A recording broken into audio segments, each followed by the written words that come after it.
Bueno, ahí comenzamos a grabar. La clase anterior nos habíamos dicho que íbamos a ver medición hemodinámica en esta semana, ¿no? Porque habíamos llegado a ver todo lo que eran los diferentes procesos de, en este caso, de valoración de la función cardiovascular. Habíamos visto como tema final electrocardiograma y lo que era, me faltaba ergometría, me parece, ¿no? ¿Me faltaba ergometría con usted y cateterismo cardíaco o ya lo habíamos visto también? No lo habíamos visto, eso. Ya lo habíamos visto, sí, profesor. Bien. Entonces vamos a continuar con lo que es la medición hemodinámica. Por ahí van a ver de que entro y salgo para poderle dar la autorización de incorporación a algún alumno que ingrese después. Bueno, en este caso, nosotros para seguir controlando la función cardiovascular vamos a tener diferentes tipos de sistemas, ¿no? En esto que es la medición o monitorización cardíaca del paciente. Vamos a tener, en este caso, la mayoría van a estar dados por diferentes tipos de catéteres que nosotros vamos a poder utilizar con el paciente. Como sería en este caso, ¿no? El catéter de PVC, el que me va a medir la presión venosa central, ¿no? Lo que es el catéter de Schwann-Ganz, ¿no? Que me dice que lo que me está haciendo, en este caso, medir presiones intracavitarias y, esperen porque ven que cada vez que salgo, después se me complica, y lo que sería el catéter de PAM, ¿no? Para lo que es la presión arterial media, ¿no? Van a ser diferentes catéteres que nosotros lo vamos a poder ver mayormente los servicios de alta complejidad, si alguno de ustedes trabaja dentro de lo que es la unidad coronaria o el servicio de unidad de terapia intensiva o recuperación cardiovascular o la misma guardia médica en el shock room, en donde se intenta llegar a obtener una vía en donde no solamente podamos hacer una hidroterapia, en este caso acorde al estado clínico del paciente, sino también para hacer diferentes tipos de mediciones. El primero que vamos a ver es la de la presión venosa central. Me dice, la presión venosa central la vamos a poder realizar solamente introduciendo un catéter, ¿no? En lo que es un gran vaso, ¿no? Esto que el médico va a tener que hacer una vía central, no nos va a permitir una vía periférica poder medir la PVC. El médico va a tener que hacer sí o sí un acceso central, ¿no? Y me dice, voy a poder realizarlo con intermedio de esa vía central o un catéter de Schwann-Ganz, que después lo vamos a ver un poquito más adelante, en donde va a tener un lumen, ¿no? O un orificio de ese catéter en donde va a terminar o va a tener su apertura en aurícula derecha.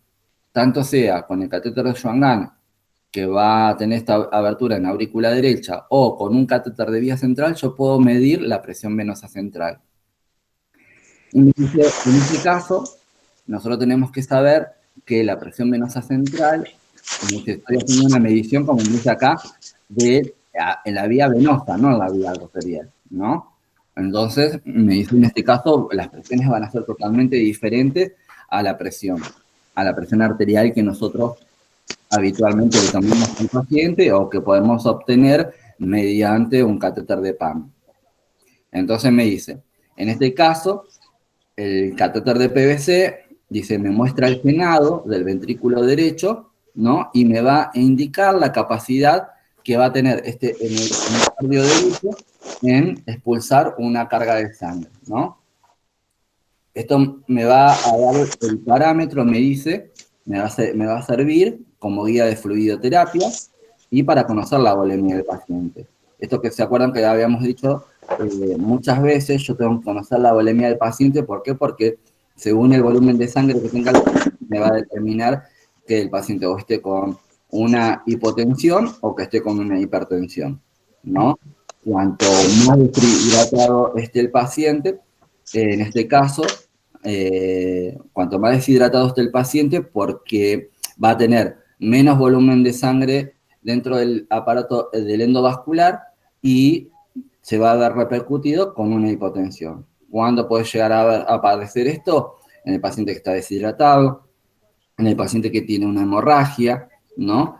En el paciente que no está, en este caso, ingiriendo la cantidad de líquidos necesarios para poder sostener ese volumen de agua que necesita, ¿no? Esto que es la sangre. Recuerden que dentro de los componentes de la sangre nosotros tenemos el plasma, ¿no? Que es el que va a darle esta característica líquida, y que este plasma se iba a componer en un 95% de agua. Entonces me dice, cuando el paciente se deshidrata, ya sea porque no toma líquidos, ya sea porque tenga diarreas, porque tenga vómitos, porque sea un paciente gran quemado, en donde está perdiendo mucho volumen de líquido, ¿no? O porque tiene una hemorragia, voy a tener un proceso de hipotensión. Y me dice, en el caso de que el paciente sea un paciente que por alguna característica consuma más cantidad de sodio, lo que a eso me traiga aparejado de que migre agua del espacio intercelular o del espacio intersticial al endovascular para tratar de diluir ese sodio, me dice, me va a aumentar este volumen de sangre y voy a tener un paciente con una hipervolemia, o aquel paciente que por ahí, supongamos, los sobrehidratamos, ¿no? Que agarramos y le pasamos más líquido de lo que necesite, y voy a tener un paciente con una hipervolemia, entonces voy a tener un paciente que lo voy a ver reflejado también con una hipertensión. Profe. Sí. Lo molesto. Las chicas están diciendo que no pueden conectarse. Paula. Ahí alguien se conectó, a ver. Espera. Juan, que tienen que poner, tienen que ingresar a Meet y tienen que poner el código que comienza con 320. ¿Mm? Ok. Ahí les digo. Bien, entonces me decía, en este caso, ¿no? Que yo voy a tener 3 métodos. Ustedes van a encontrar ahí en la bibliografía que me dice que voy a tener 3 métodos para poder medir la PVC. Uno ya se dejó de utilizar, ¿no? Porque me dice, en este caso, está dado por un método que utilizábamos cuando yo ingresé a trabajar en el hospital hace ya 25 años atrás. Yo, imagínense, tengo 28 años de antigüedad, y creo que hace 20 que ya se cambió, porque fue, en este caso, progresando la tecnología y fuimos teniendo transductores de visión, y teníamos lo que se llamaban antes los primeros monitores en donde se podía ver reflejado los números de los diferentes tipos de presiones, ¿no? No son los multiparamétricos de hoy, sino eran más viejitos. En donde me decía que un primer método era la utilización de un manómetro de agua, ¿no? El manómetro de agua era como ahora lo vamos a ver en una imagen, ¿no? En donde tenía un sistema parecido a los anteriores tensiómetros de columna de mercurio, en donde en vez de tener la columna de mercurio tenía un PVC de un perfus, en este caso, de un perfus para un plan hídrico, en donde, en este caso, lo que se hacía era conectar a lo que era la vía central que tenía el paciente, y ahí, ¿no? Se conectaba por intermedio de una llave 3 vías, se hacía la apertura desde la vía central a la llave 3 vías y a este sistema, ¿no? De este perfos que iba a estar colocado en esa guía que iba a estar numerada, y me iba a dar la presión venosa central del paciente. Eso se dejó de utilizar porque es un método viejo, un método que se utilizaba cuando no había tanta tecnología. Me dice, otro método para poder hacer la medición de la presión venosa central es, me dice, a través de la luz proximal de un catéter colocado en la arteria pulmonar. Mayormente es el catéter de Schwann-Gang, que dijimos lo vamos a ver más adelante. Yo voy a ver que el catéter de Schwann-Gang se va a caracterizar porque va a tener varios lúmenes, ¿no? Uno de esos lúmenes va a ser de color azul. Ese lumen de color azul es el lumen proximal. Ese lumen proximal dijimos que tenía su orificio en la aurícula derecha, que es donde yo puedo medir en este caso la presión venosa central. Y me dice también que podía llegar a ser también a través de otra vía, ¿no? Colocada, también puede ser no tener un catéter de Schwangart, pero tener un catéter lo suficientemente largo, ¿no? Como para poder introducirlo por la vena y llegar hasta la aurícula derecha, ¿no? Entonces me dice, este catéter también va a tener que estar conectado a un transductor de presión. Hoy por hoy, los dos métodos, el catéter de Schwangart o este tipo de método donde yo voy a tener una vía central colocada, siempre lo voy a tener que conectar a un transductor de presión para que en este caso, como la palabra me dice, me traduzca la presión que va a tener dentro de ese sistema venoso el paciente y yo poder, en este caso, visibilizar esta presión y saber si el paciente está con una hipovolemia o está con una hipervolemia. Me dice, ¿por qué? Porque me dice, si yo tengo un paciente con una hipovolemia, voy a tener que ser resolutivo en este caso y sé que le voy a tener que pasar una cantidad de líquidos al paciente, ¿no? Para tratar de compensar esa volemia del paciente y compensar esta PVC. Me dice, para evitar los posibles trastornos que me puede llegar a dar una hipoperfusión a los tejidos, ¿no? En el caso del paciente que está con una hipervolemia, que me está indicando estos valores que el paciente está con una hipervolemia, me dice, voy a tomar la conducta, en este caso, de restringir los líquidos que se le están ingresando al paciente y estimular, en este caso, la filtración a través del sistema renal. Por eso me dice acá que la medición de la PVC está influenciada, en este caso, por el retorno venoso y por la función cardíaca que tenga el paciente, ¿no? Y me va a representar la precarga cardíaca derecha. Bien, ven acá en estas imágenes, ven en este esquema que está a la derecha de la imagen, y acá se ve representado en una imagen real, tenemos este método que era un manómetro, ¿no?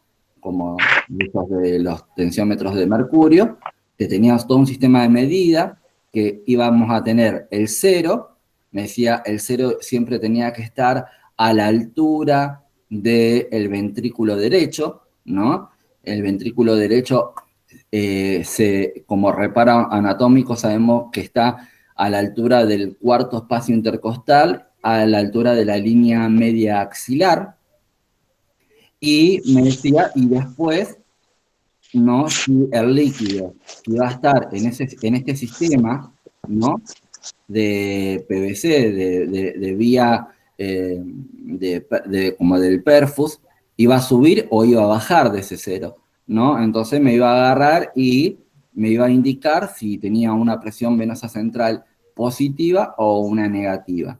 En este caso me dice que si el paciente tiene una presión venosa central elevada, puede ser un tardío de una intraventricular izquierda, ¿no?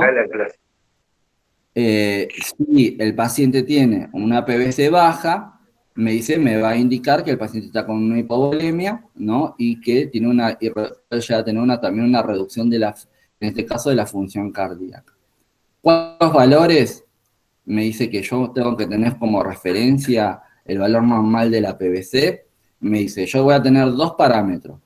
Si yo tengo un catéter de Schwangart colocado en el paciente, en donde yo sé que el orificio de ese catéter va a estar ya dentro de la aurícula derecha, voy a utilizar este parámetro que está acá. Me dice de 0 a 5 centímetros de agua. Eso sería una PVC normal. Si el paciente estuviese con 6, 7 o más, estaría con un proceso de hipervolemia. Si tuviese menos de 0, o sea, menos 1, menos 2, menos 3, así sucesivamente, estaría con un proceso de hipovolemia. O sea, le estaría faltando líquidos o le estaría sobrando líquidos. Ahora, si yo tengo un catéter de presión venosa central colocado en una vía central, supongamos que le colocaron un catéter Arrow o cualquier catéter que utilizan para hacer una vía central, que sabemos que es corto, que nunca va a llegar a la aurícula derecha, ¿no? Me dice, voy a tomar esta referencia, de 6 a 12 centímetros de agua. Me dice, si el paciente tiene menos de 6 centímetros de agua, estaría con un proceso de hipovolemia, y si tiene más de 12, estaría con un proceso de hipervolemia. O sea, menos de 6, yo tendría que en este caso agarrar y suministrarles más líquidos, y si tiene más de 12, tendría que hacer restricción de líquidos, ¿no?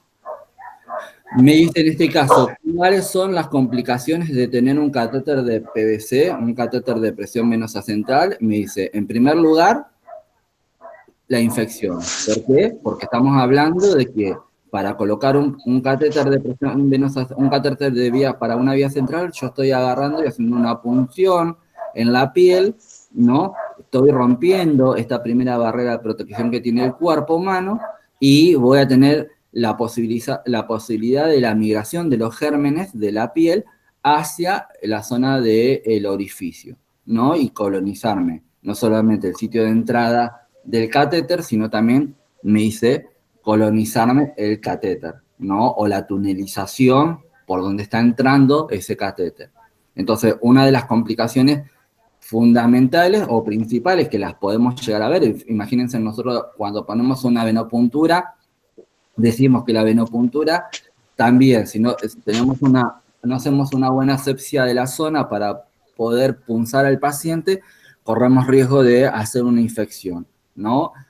Por traslocación bacteriana. Me dice, si nosotros nos rotamos la vía periférica cada un determinado tiempo, que puede llegar a ser cada 72 horas o cada 48 horas, según lo que el comité de infectología me recomiende dentro de lo que es mi institución, me dice, yo voy a agarrar, me dice, y puede llegar a haber una migración de gérmenes por este sitio de punción y hacer una infección localizada, que si no se controla también, me dice, puede agarrar y después colonizar, que lo vamos a ver en las endocardites, las válvulas cardíacas, ¿no?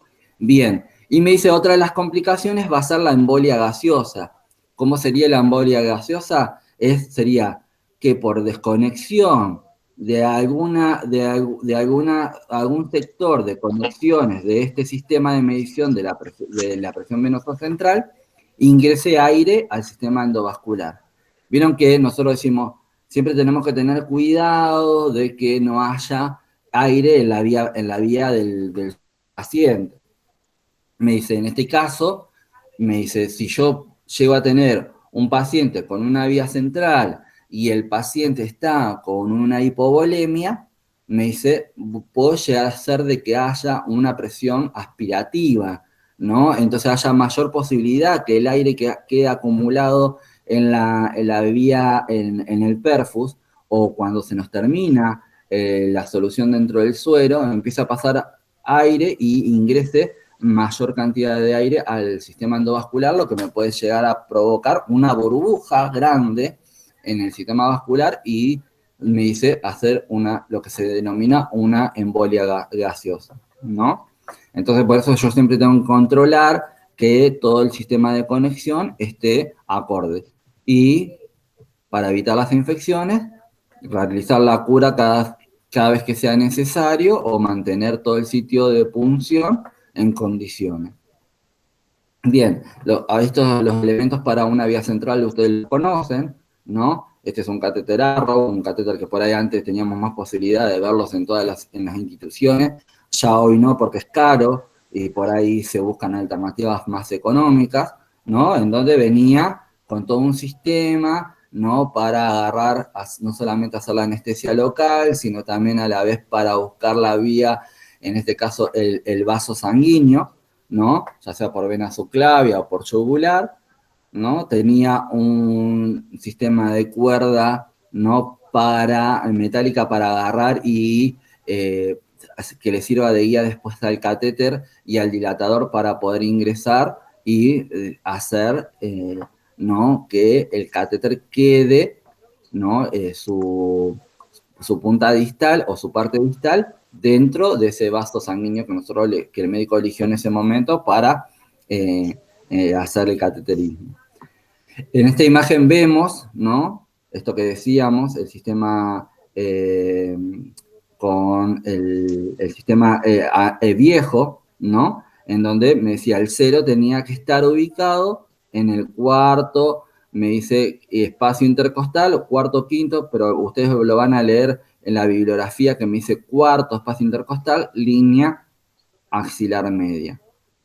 Es más o menos en donde se localiza, queda localizada, me dice en este caso, la aurícula derecha. Una de las cosas que siempre se hacía referencia cuando nosotros teníamos este sistema de medición era de que cuando íbamos a medir la PVC teníamos que colocar al paciente en decúbito supino, ¿no? Para que esté bien ubicado. Si nosotros teníamos el paciente en posición semi-Fowler o Fowler, no nos daba una medición acorde. Hoy, con los nuevos sistemas, ¿no? Esto con los transductores de presión y todo lo demás, el paciente puede estar posicionado de cualquier manera que me va a dar una medición exacta de la presión venosa central. Después tenemos lo que es la presión de la arteria pulmonar o la presión de enclavamiento de la arteria pulmonar. Se van a hacer diferentes tipos de mediciones que se van a hacer en el paciente para ver el estado clínico del paciente. Esto es que mayormente este tipo de mediciones se hacen en los pacientes que están en una situación de criticidad de su estado de salud. Ese paciente que está en terapia intensiva o en la unidad coronaria muy descompensado y que hay que hacer mediciones más certeras, más exactas para ver si ese corazón está funcionando de manera acorde o no, ¿no? Y me dice que me van a servir, la sigla PAP es presión de la arteria pulmonar, que me está diciendo voy a medir la presión de esta parte, ¿no? De la arteria pulmonar, vieron que estamos diciendo, estamos en el hemicardio derecho, tenemos aurícula derecha, ventrículo derecho, y del ventrículo derecho sale la arteria pulmonar, ¿no? Bien, esa arteria pulmonar, yo voy a medir la presión de esa arteria pulmonar, ¿no? Que me va a servir de dato para ver el estado también de salud del paciente.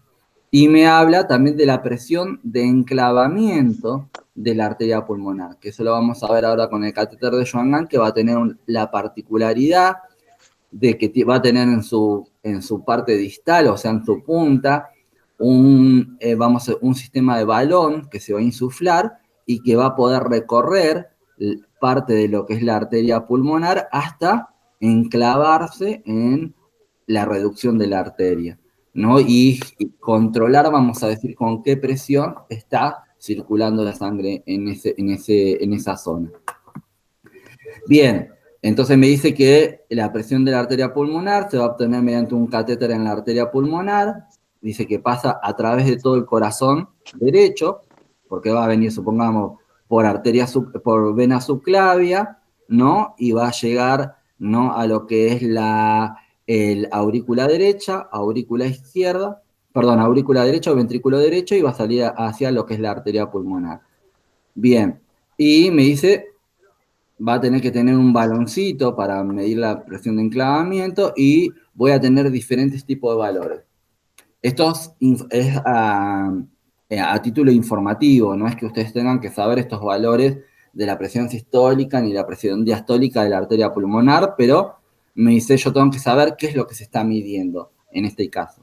Entonces me dice, los valores normales de la presión sistólica de la arteria pulmonar es de 15 a 28 milímetros de mercurio, y la presión diastólica de la arteria pulmonar, el rango va a ser de 5 a 16 milímetros de mercurio, ¿no? Esto, ¿quién sí lo tiene que saber? El médico, ¿no? Que va a ser el que va a generar las mediciones correspondientes al paciente mediante este catéter, ¿no? Nosotros tenemos que saber los cuidados de enfermería y para qué me sirve.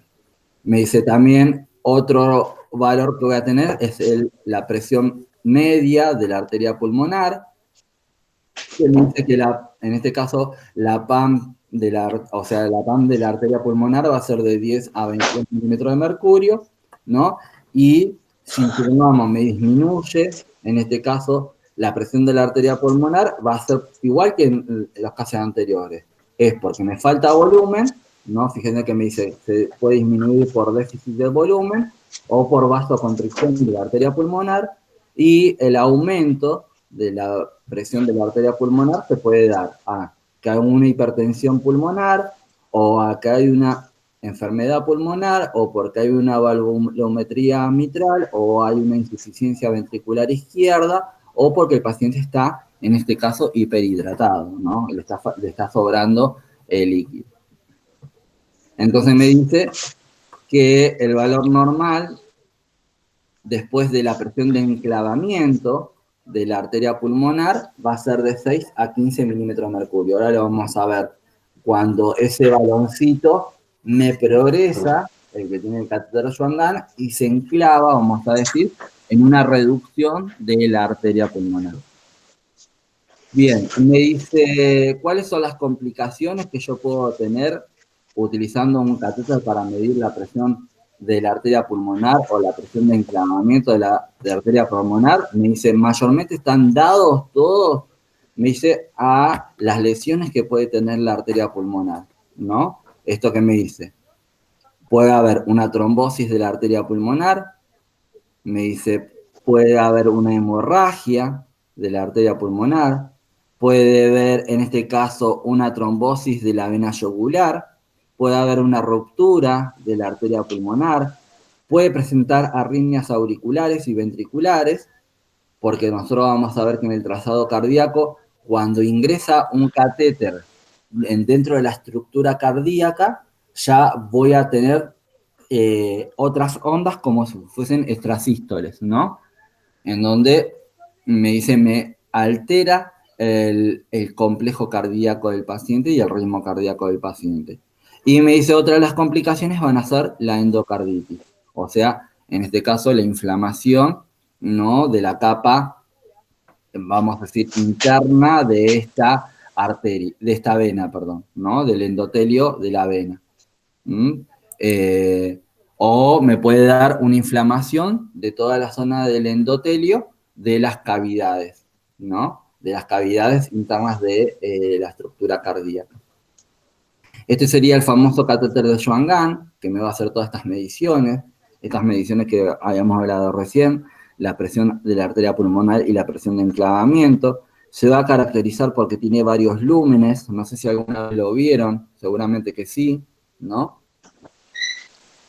Entonces, me dice que yo voy a tener muchas mediciones, voy a poder realizar con este catéter.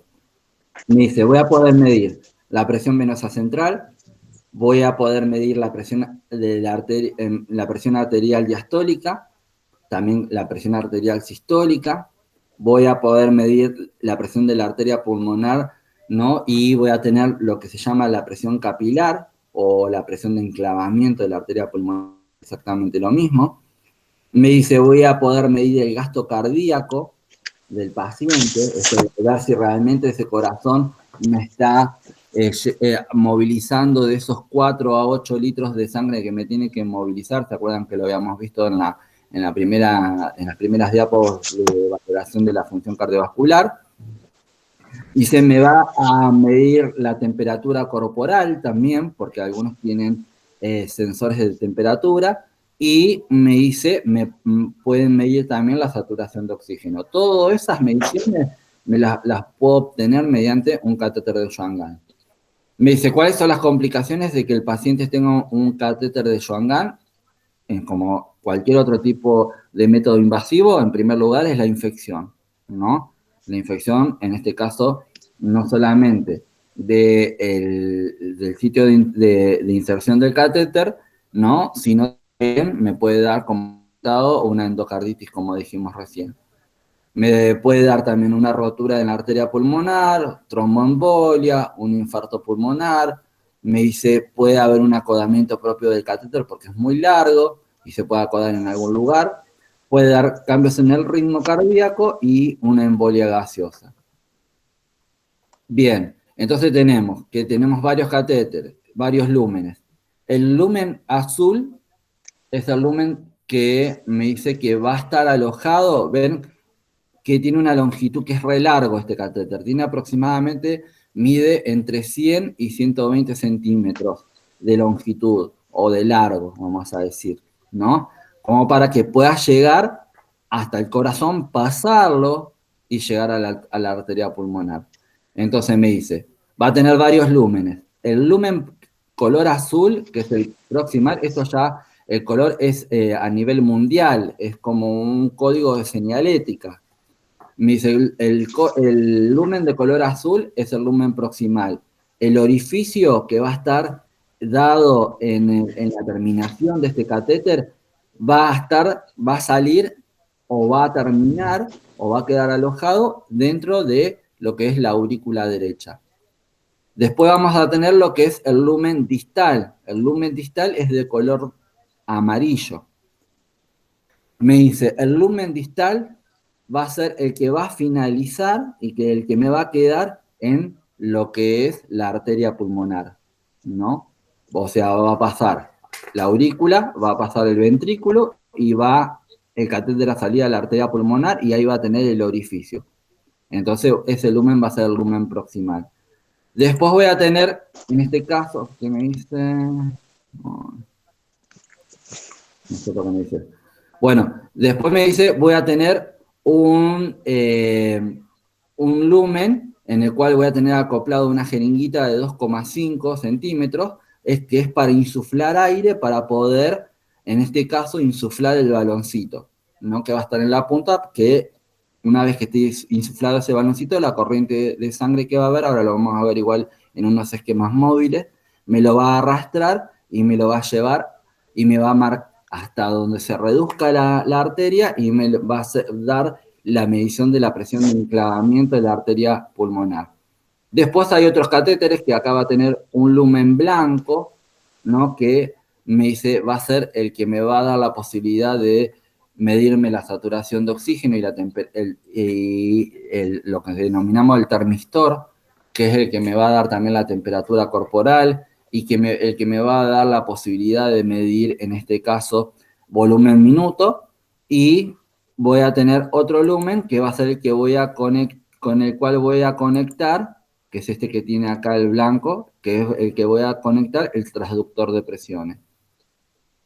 Acá va a venir acoplado el transductor de presiones, que es el que va a estar conectado, en este caso, actualmente, a lo que sería el monitor multiparamétrico en el circuito que mida, en este caso, las presiones del balón. Bien, este sería el empaque con el cual viene un catéter de Schwann-Ganz, ¿no? Fíjense, este tiene ya 5 lúmenes. Fíjense que acá tiene el blanco que nos faltaban en el modelo anterior. Tiene el azul, el amarillo, el blanco y el que va a ser el que me va a dar la posibilidad de medir volumen minuto y me va a marcar la temperatura corporal. En esta imagen vemos cuáles son las vías de acceso para poder colocar este catéter. Me dice, puedo utilizar, en este caso, la vena cefálica, la vena basílica, la yugular, la subclavia o vena femoral. Acuérdense que siempre tienen que entrar por vena. ¿Por qué? Porque tiene que ir a lo que sería el lado derecho del corazón. Si entran por arteria, van a ir al lado izquierdo del corazón. Eso para que lo tengan en cuenta. Me dice, yo como enfermero sé que cuando me dice el médico que van a colocar un catéter de Schwann-Ganz, tengo que preparar todos los elementos. Me dice las características que va a tener este sistema de medición es que voy a tener que preparar 2 sistemas de lavado, ¿no? Que mayormente está dado por un sistema de lavado como este que vemos acá a la derecha de la imagen, en donde yo voy a tener colocado una solución fisiológica con heparina, con 500 unidades de heparina. ¿Para qué? Para evitar de que se me genere un coagulito y me tape el catéter. Este tipo de catéter tiene una permanencia de hasta 96 horas nada más en el paciente. O sea, más de 4 días o más de 5 días no lo dejan nunca dentro del corazón del paciente. Entonces, me dice, yo tengo que evitar de que ese catéter se me tape. Por una cuestión infectológica no lo dejan y por una cuestión de que me altera el funcionamiento propio de la estructura cardíaca. Entonces me dicen no lo pueden dejar mucho tiempo para que no haya, vamos a decir, un daño a la estructura cardíaca. Bien, vamos a ver de que yo en estos sistemas de lavado voy a tener, en este caso, en el catéter proximal, como no hay una presión, no voy a tener una fuerza de retorno de la sangre, yo lo voy a poder colocar, en este caso a la solución, vamos por gravedad, como cuelgo cualquier suero, que entra a una vía periférica o a una vía central. Pero el que viene y va a estar conectado al catéter distal, va a tener que estar presurizado.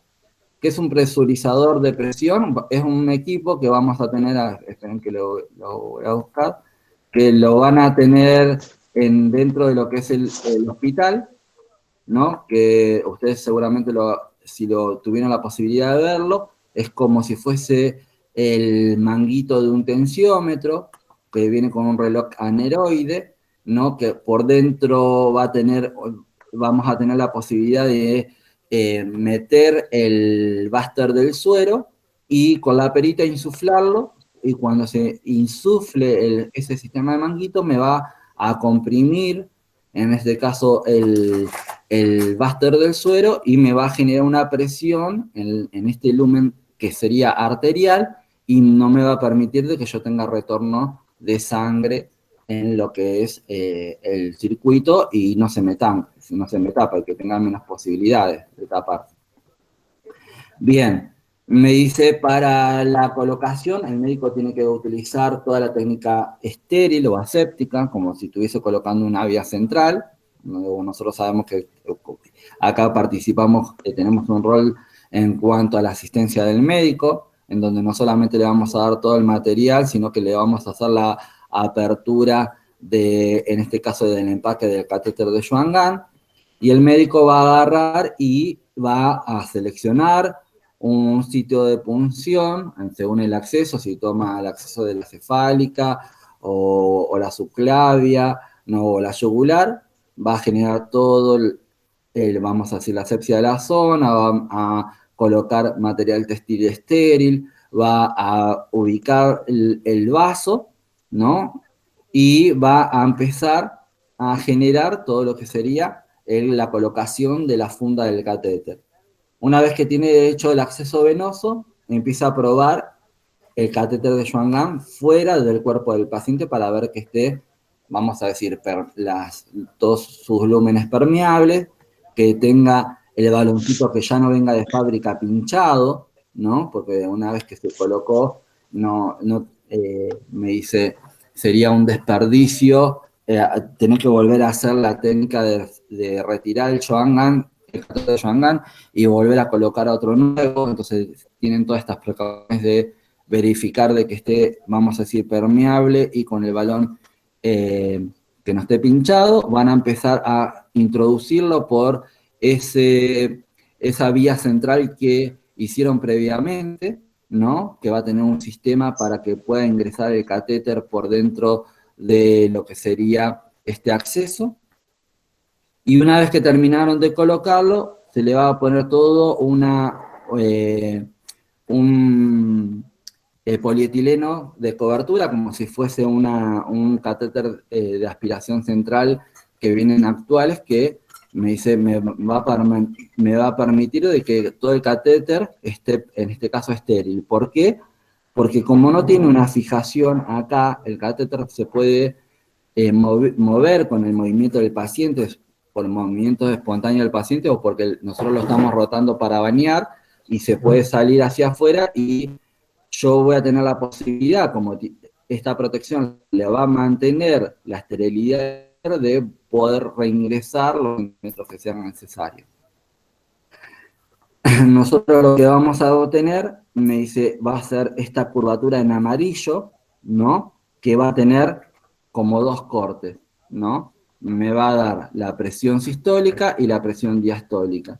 En este caso, y dentro de lo que sería el monitor, me va a dar presión sistólica, diastólica y PAM. Y después, según lo que vaya a medir, el médico me va a cambiar vamos a decir, el sistema que va hacia el transductor para poder tener las mediciones correspondientes. En este esquema, yo veo, ¿no?, cómo ingresa el catéter. Ven acá, eligió su clavia izquierda. Ingresó por su clavia izquierda, ¿no? Viene por la vena cava superior, va a lo que sería la aurícula derecha, pasa a válvula tricuspidia, llega a lo que es el ventrículo derecho, sale por lo que sería estas válvulas semilunares, que sería la válvula pulmonar, entra a la arteria pulmonar. En todo el recorrido que hace el catéter para llegar a poder medir. Acá me va a medir presión venosa central, en este caso en la aurícula derecha, y acá me va a medir la presión de la arteria pulmonar. Y en este esquema vemos, mayormente cuando no está insuflado el balón, que estamos midiendo presión de arteria pulmonar, el balón mayormente va a quedar en esta zona, en el inicio de la arteria pulmonar. Pero cuando el balón se insufla, la corriente de sangre me lo va a empezar a, vamos a decir, a hacer circular hasta que encuentra una reducción de esa arteria, y ahí me va a medir lo que es la presión de enclavamiento de la arteria pulmonar, que va a ser diferente la medición de lo que sería el igual de la arteria, ¿no? Bien. ¿Cómo se da cuenta el médico en qué zona está? Me dice, se va a agarrar y va a visualizar, a medida que va introduciendo el catéter dentro del cuerpo del paciente, las curvaturas que va a tener en el monitor cardíaco. Y fíjense que las curvas que va a tener el monitor cardíaco cuando está en la aurícula derecha, me dice, van a ser curvas que van a ser semiaplanadas y anchas, ¿no? Ven que no tiene una altura muy elevada y van a ser anchas. Cuando está en el ventrículo derecho, esa curvatura se va a elevar, ¿no? Y se va a hacer más puntiaguda, ¿no? Y me dice, ahí va a darse cuenta que está en el ventrículo derecho. Cuando está en la arteria pulmonar, me dice, van a continuar la curva alta, pero se va a ensanchar aún más y va a tener un corte, como está acá, ¿ven? Que es dicrótica, en este caso la curva. Bien, y cuando está midiendo la presión de enclavamiento, que en este caso lo que hace es insuflar ese baloncito, me dice, voy a tener una disminución de la altura de la curva y va a seguir puntiaguda, pero no va a ser dicrótica, sino que va a ser tipo una montañita entera. Esto para que lo sepamos. En este esquema me muestra lo mismo. ¿Ven? Cuando el catéter llega a la arteria, a la aurícula derecha, cómo es la curva. Cuando llega al ventrículo derecho, cómo es la curva. Cuando está en la arteria pulmonar, cómo es la curva. Y cuando está midiendo la presión de enclavamiento, cómo ve la curva el médico en el monitor cardíaco. Esto para que ustedes sepan nada más, ¿no? Este esquema es igual que el anterior. Esto sería un transductor de presión antiguo. Ahora vienen así, que son simples, son sencillos, son más sofisticados, ¿no? Y este sería el sistema de lavado, ¿no? Con el presurizador, ¿no? Que tiene que ir en lo que sería el lumen distal, porque es el que va a estar su orificio ya en lo que es la arteria pulmonar, ¿no? Para evitar el retorno de sangre.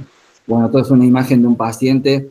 Nosotros cuando tenemos un paciente que está muy crítico, ¿no? Y que tiene un catéter de Schwann colocado, vamos a ver que el paciente va a estar con diferentes tipos de drogas inotrópicas para mejorar, en este caso, toda la función cardíaca, ¿no? Esto es un paciente adulto, ¿no? El anterior un paciente pediátrico. Fíjense que tiene el sitio de inserción del catéter en vena yugular, ¿no? En este caso con la funda de acceso a lo que sería la vena, y por dentro se pasa el catéter, ¿no? Y que va a estar conectado a todos los sistemas de lavado y al monitor, por medio de los transductores de presión. Fíjense en qué condiciones está este paciente. Está muy limpio, está todo ordenadito. Yo siempre digo, acá se ve el trabajo de enfermería, donde el enfermero tiene que ocuparse no solamente en el confort del paciente, sino en dejar que el paciente esté en condiciones, ¿no? Que tenga todos sus accesos en condiciones para poder trabajar como se debe trabajar. Bien, y después tenemos el catéter de PAM, ¿no? Me dice, esto mayormente yo lo que hago es hacer de que cuando hablamos de catéter de PAM, cuando tenemos la posibilidad de estar en el aula, hago que ustedes practiquen entre ustedes en cómo hacer el test de Allen, ¿no? El test de Allen sería, yo antes de colocar un catéter en la arteria radial, tengo que comprobar que la colateral esté funcionando, ¿no? Que esté permeable. ¿Por qué? Porque yo acá, si coloco un catéter, ¿qué es lo que voy a hacer? Va a reducirse la perfusión hacia la mano. Entonces yo corro riesgo de obstrucción y corro riesgo de que se haga, en este caso, una isquemia distal, ¿no? O sea que no llegue, en este caso, no tenga la mano una perfusión adecuada, que no le llegue sangre adecuada, que no le lleguen moléculas de oxígeno adecuadas y que se empiece a generar una isquemia y yo después tenga que amputarle la mano al paciente. Entonces me dice, el test de Allen va a estar dado, me dice, por la compresión con el dedo pulgar de las dos arterias, de la arteria cubital y de la arteria radial, por unos minutos. Me dice, yo voy a ver de que la mano va a empezar a cambiar la coloración de la mano, se va a poner cianótica. Entonces, una vez que yo detecto que la mano se puso cianótica, libero la compresión que le estoy haciendo en ambas arterias y inmediatamente me tiene que cambiar la coloración de la piel y volverse con el color normal de la piel del paciente. Eso me va a estar indicando que si tiene una perfusión adecuada o no.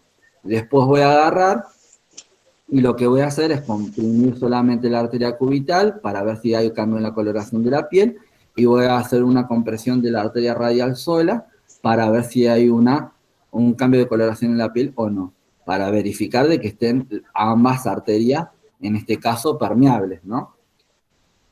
Bien, me dice entonces que la PAM se va a utilizar para medir, en este caso, en forma directa y continua, la presión de la presión arterial en los pacientes, que pueden estar ya sea con hipertensión o con hipotensión. Y que, o que yo necesite tener un control más estricto del paciente, que sabemos que nosotros hoy por hoy lo podemos generar ese control de la tensión arterial en forma continua con los nuevos monitores multiparamétricos que traen lo que sería la medición de la tensión arterial no invasiva, ¿no? Con el manguito incorporado, que yo lo programo, que se insufle cada 10 minutos y cada 10 minutos me lo va a tomar. Bueno, pero no, yo tengo una presión más certera. Entonces, bueno, el médico le va a colocar este catéter en la arteria radial. Me dice, también me va a ser útil para medir los gases sanguíneos, ¿no? O para hacer muestras seriadas de sangre, para no estar pinchándolo al paciente a cada rato. Entonces yo ahora voy a ver que entre el AVOCAT en el cual yo voy a colocar en la arteria y el sistema de lavado voy a tener una llave 3 vías, donde voy a poder utilizarla también para sacar la sangre, para hacer esa recogida de esa muestra, ¿no? Y dice que habitualmente se utiliza o se escoge la arteria radial, la arteria humeral, la arteria femoral o la dorsal del pie. En realidad yo en la dorsal del pie nunca vi un catéter de PAM colocado.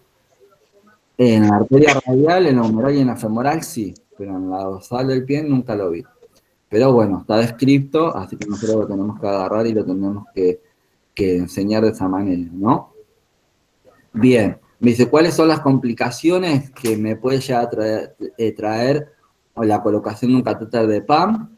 Me dice, que haya una obstrucción local, o sea, que haya una obstrucción del sitio de inserción en la arteria, y que haya una isquemia distal, o sea, una isquemia de la mano. Puede llegar a haber una hemorragia, ¿no? Puede llegar a haber una ruptura o una disección de la arteria radial. Puede haber una embolia gaseosa porque se desconectó algún circuito, alguna parte del circuito del lavado, ¿no? Puede haber dolor, Me dice, puede haber espasmo también de la arteria o puede haber infección en el sitio de inserción del catéter. Me dice, si yo no tengo un catéter de PAM, ¿puedo calcular la PAM? Sí, hay una fórmula que se utiliza para calcular la PAM. Porque yo por ahí no tengo, en este caso, la posibilidad de poner un catéter de PAM, pero sí le puedo estar midiendo la tensión arterial al paciente con un tensiómetro común. Me dice, ¿puedo calcular la PAM? Sí, porque me dice, yo lo que me va a pedir son estos datos. Me dice, voy a tener el dato de la presión sistólica y el dato de la presión diastólica. Y voy a utilizar esta fórmula, que es una fórmula, me dice, para, en este caso, ir desarrollando, ¿no? Me dice, la fórmula sería la presión sistólica más la presión diastólica por 2 dividido 3. Entonces, primero lo voy a agarrar y voy a sacar este coeficiente. Supongamos que el paciente tiene 60 de presión diastólica, ¿no? Entonces me dice, voy a agarrar y voy a multiplicar los 60 por 2, ¿no? 60 por 2 sería 120, ¿no? Entonces dice, ya tengo de un lado 120. Supongamos que el paciente tenía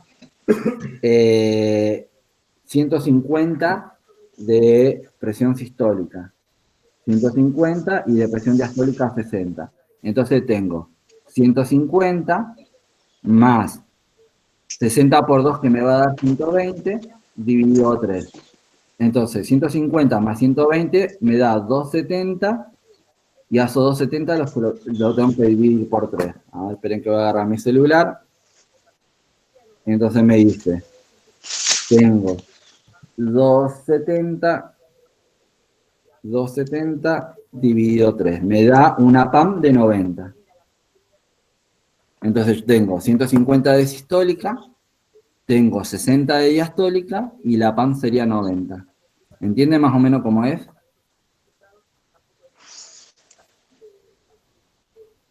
¿Entienden cómo hacer la fórmula, cómo utilizarla?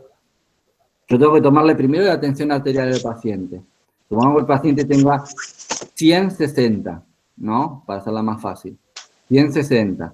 La presión sistólica va a ser de 100. La diastólica va a ser 60. Entonces, estos 60 lo tengo que multiplicar por 2. 60 por 2 me va a dar 120.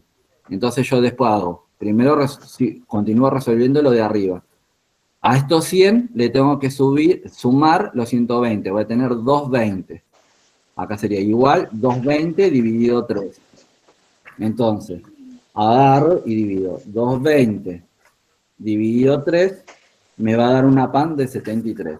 Voy a tener 100 de sistólica, 60 de diastólica y 73 de media. Bueno, esto igual si quieren en su casa ahora, háganse un listadito de diferentes tipos de presiones, sistólica y diastólica, y traten de resolver esta ecuación para saber qué PAM tiene ese paciente. Me dice que el valor normal de la PAM sería de 70 a 105 milímetros de mercurio. Bueno, en estas imágenes vemos cómo el médico está punzando la arteria, en este caso la arteria radial. Fíjense que lo hace con un Avocat, ¿no? Le va a generar siempre primero la asepsia de la zona, le va a generar, en este caso, la punción con un Avocat, como si estuviésemos poniendo una vía perifénica. Cuando llega a la arteria, lo único que va a progresar va a ser el teflón. Después le va a poner una llave 3 vías con prolongación para generar, vamos a decir, que tenga un poco de movilidad ese sistema de medición. Lo va a agarrar y lo va a purgar, va a aspirar, va a hacer lavado para comprobar la permeabilidad y después lo va a conectar a un sistema de lavado igual que el del Shuanggang, ¿no? Con presurizador y con un transductor de presiones que va a ir conectado al monitor multiparamétrico para ir midiendo la presión en forma constante. Cuando ya no me sirve más ese catéter de PAM, porque me dice, acuérdense que todos los accesos venosos periféricos, en este caso, yo se lo tengo que cambiar cada 72 horas al paciente como máximo. Como estoy trabajando sobre una arteria, Recuerden que cada vez que estoy sacando un catéter de una arteria, tengo que generar un vendaje oclusivo y compresivo. ¿Para qué? Para que no me siga sangrando. Porque si no, el tapón venoso va, en este caso, va a ser, el tapón plaquetario va a ser más difícil que se me quede adherido a la zona de punción y que me genere todo este proceso de la coagulación y el taponamiento para que no haya sangrado. Me dice, ¿cómo es aconsejable hacer la fijación de ese catéter mientras que está colocado con un parche transparente? ¿Por qué? Porque yo tengo que verificar de que no se me haya corrido el catéter, de que no me esté sangrando pericatéter, de que no haya signos de infección, ¿no? Y eso lo voy a lograr con un catéter Tegaderm o de la marca que ustedes estén utilizando en su institución, pero que sea transparente. Este sería el circuito como estaría el paciente habitualmente, ¿no? Con el acceso radial, el sistema de transductor de presión, con el sistema de lavado y conectado al multiparamétrico. Bien, estas son una de las consecuencias, ¿no? Que el mal manejo del catéter de PAM me trae, que sería, me dice, el sangrado pericatéter o la isquemia distal de la mano. Acá en la isquemia no se ve tanto, pero hay pacientes en los cuales se necrosan los dedos y después hay que amputárselo, o toda la mano, por no tener cuidados con la punción arterial, en este caso. Bien. Lo del monitoreo cardíaco ya lo vamos a pasar porque no es tan importante, y me dice en cuanto a o sea, es importante, pero no es importante para explicarlo, ¿no? Es importante saber de que el paciente tiene que tener un monitor cardíaco, que ese monitor cardíaco lo vamos a tener al pie de la cama del paciente, que lo vamos a conectar al paciente mediante un sistema de cableado que va a tener 3 o 5 derivaciones según el modelo que ustedes tengan en su hospital, y que lo vamos a conectar mediante los electrodos, ¿no? Que estos electrodos son intercambiables, son descartables, ¿no? Y que muchas veces son de mala calidad, ¿no? Y se nos despegan fácilmente.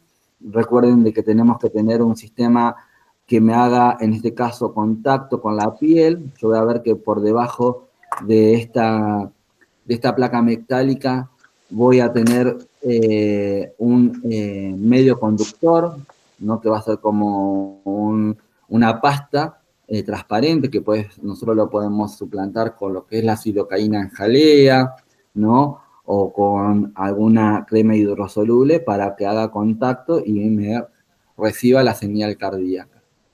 Bien, me dice, dentro de otras valoraciones cardíacas, más en lo que hace a la práctica de enfermería, dice, podemos valorar el pulso apical, ¿no?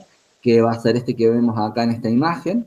Yo simplemente, apoyando mi mano sobre la base del emitógrafo izquierdo, voy a agarrar y voy a sentir el golpe del ápice, en este caso del corazón, que va a golpear contra la pared torácica, y voy a poder medir el pulso apical. Me dice, muchas veces me sirve para corroborar y me dice y hacer una comprobación o una diferenciación entre lo que sea el pulso radial y el pulso apical. Bien, me dice, también tengo que agarrar y generar la auscultación, ¿no? De la frecuencia cardíaca, ¿no? Para también comprobar de que coincidan los ruidos que yo estoy escuchando, el ritmo cardíaco que yo estoy escuchando a partir de esos ruidos, con la medición a la vez del pulso radial. Y me dice, y también tengo que auscultar, en este caso, los sonidos cardíacos. Recuerden que yo voy a tener 2 sonidos cardíacos, el S1 y el S2, o el R1 o el R2. Ustedes lo van a poder encontrar en la bibliografía de las 2 maneras de scripto, ruido 1, ruido 2, o sonido 1, sonido 2, eso significa la letra, ¿no? Y me dice, el R1 o el S1 me está indicando el cierre de las válvulas aurículas ventriculares. o sea, el cierre de la válvula mitral y tricuspidia. Y el S2 o el ruido 2 me va a estar indicando el cierre de las válvulas semilunares, o sea, de la válvula aórtica y de la válvula pulmonar. Eso van a ser lo que nosotros vamos a escuchar como sonidos cardíacos. Que nosotros decimos toc, toc, toc, toc, toc, toc, toc, toc, o como dice ahí, lup, dup, ¿no? Que sería el S1 y el S2. Recuerden, siempre el S1 o el ruido 1 o el primer toc va a ser, me va a estar demostrando el cierre de las válvulas aurículos ventriculares, que serían la tricuspidia y la mitral, perdón, al revés, porque está del lado izquierdo, y el S2 o el ruido 2 o el segundo TOC me va a estar indicando el cierre de las válvulas aórtica o pulmonar, el que va a ir desde el ventrículo, me dice del ventrículo derecho a la arteria pulmonar o del ventrículo izquierdo a la arteria aorta. Y en este esquema que vemos acá al costadito me dice en dónde yo puedo tomar el pulso, ¿no? Me dice, puedo tomar el pulso en la arteria temporal, en la arteria carótida, en la arteria braquial, que es la que mayormente utilizamos para tomar la tensión arterial, en la arteria radial, en la cubital también, que sería la colateral, me dice en la femoral, atrás de la rodilla, en el hueco popliteo, en la arteria poplitea, y sobre el empeine del pie, que sería la arteria pedia o pedial, como dice acá. Bueno, hasta ahí. ¿Sí? Esperen que no se me vayan.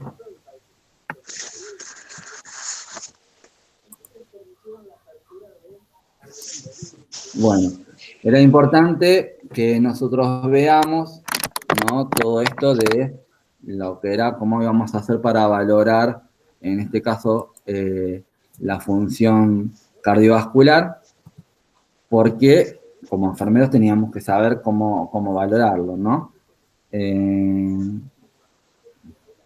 Esperen que no sé cómo dejar de presentar. Ahí está. Pim, pim, ahí estamos. Bien, le veo todas las caras ahí de que, uff, ¿de qué hablamos hoy? ¿Me la complicó? Bueno, recuerden, como dije al principio de la clase, que lo dejé grabado. No lo dejé grabado, porque lo empezamos a grabar después.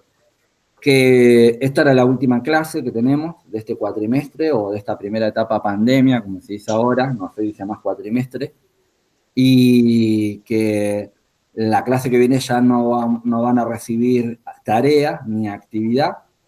Nos vamos a encontrar ahora en lo que sería después de la época de finales, ¿no? O sea, creo que es la última semana de agosto, me dijo José hoy porque le pregunté. Me dijo que creo que es el último fin de semana de agosto que empezamos las clases, y ahí continuaremos, en este caso con algunas patologías del aparato cardiovascular, y después pasaríamos al renal, la valoración de la función renal. Así que nada, yo la nota de concepto que voy a pasar ahora va a ser en base a la entrega de sus trabajos, esto que fuimos haciendo en la autoevaluación, ¿no? Quédense tranquilos que están todos aprobados, y nada, la nota va a ser circunstancial, pero es una nota de concepto, o sea que, más que nada, en esta asignatura que sabemos que sí o sí tenemos que ir a final, no es por promoción ni nada por el estilo. Así que, nada, le quería desear unas felices vacaciones. Si tienen que rendir algún final que les quedó del año pasado, o traten de rendirlo ahora, así después se quedan con menos carga para agarrar y para estudiar para fin de año. Y nada. Profe, Sí, ¿puedo preguntar algo? sí, decime, Paula. Como la profesora Mónica nos había dicho que farmacología, por ejemplo, iba con final ahora, ¿esta materia tenemos que dar final en agosto y en diciembre? En No. diciembre. Ah, bueno. Pensé Va a haber que... ahora, hay apertura de inscripción, pero para los chicos que ya la cursaron. Las que Ah, bueno. terminaron de cursar el cuatrimestre anterior o el año, o en agosto del año pasado. O sea, ustedes no la tienen que rendir hasta final de, en este caso, de diciembre. O sea, en diciembre van a tener habilitada la mesa ustedes. Porque recién cursaron la mitad de la materia, imagínense que no los puedo evaluar ni locos. Claro, sí. Y Mónica me parece que también, porque me parece que la mesa de Mónica, la materia de Mónica no es anual. Pero ella nos dijo que, creo que, no sé si los chicos, si no estoy equivocada, farmacología iba con final porque la universidad así lo dispuso. No, pero te va a hacer la mesa de final, pero para los chicos que ya la tienen cursada, no para ustedes. Claro, Ustedes les queda un pero cuatrimestre todavía. Ah, No, tenemos una que es anual, que es materno, y tenemos la que ella dice farmacología, que es cuatrimestral. Si fármaco es cuatrimestral, sí se tienen que anotar ahora para la mesa. Si es anual, yo pensé que era anual, por eso le decía. Si es anual, la terminan igual que conmigo, en diciembre, no la tienen que rendir ahora. Si es cuatrimestral, sí. Pero cualquier cosa, pregúntenle, manden un mail a la universidad, a Mara o a Romina, y pregúntenle en qué condiciones, si ustedes tienen que rendir ahora o qué, para sacarse la duda. gracias. Bueno. Porque que mi materia va a haber mesa de final, pero para los chicos que ya terminaron de cursar la materia. Los que terminaron el cuatrimestre anterior y los que terminaron el cuatrimestre anterior, que sería en agosto del año pasado. Ellos sí están habilitados, pero ustedes no, porque ustedes recién cursaron la mitad de la materia. Bueno. Por eso les digo, traten de agarrar y anotarse y rendir las materias que tengan que rendir para que a fin de año no se les junte también con esta que tiene un montón de contenido. Sí. ¿Estamos de acuerdo? Gracias. Bueno, que tengan unas felices vacaciones. Sí, ¿alguien me iba a preguntar algo? No.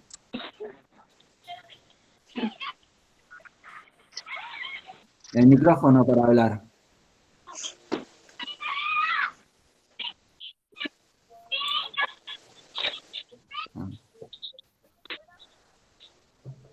No te escucho nada porque no te activaste el micrófono, mami.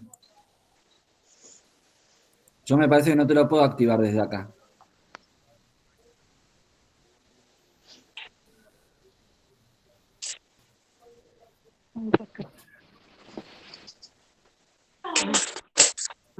Hola, profe. Ahí está, ahora sí. Profe, Ahora sí te escucho. pregunta. Yo le debo, no sé, 2, 3 trabajos, que ahora a la noche se la voy a enviar. Todos los que deban trabajo, sí, tienen tiempo hasta el sábado que viene, porque yo, o sea, hasta el jueves, porque el sábado yo ya tengo que entregar la nota. Listo, profesor. Muchísimas gracias. Bueno.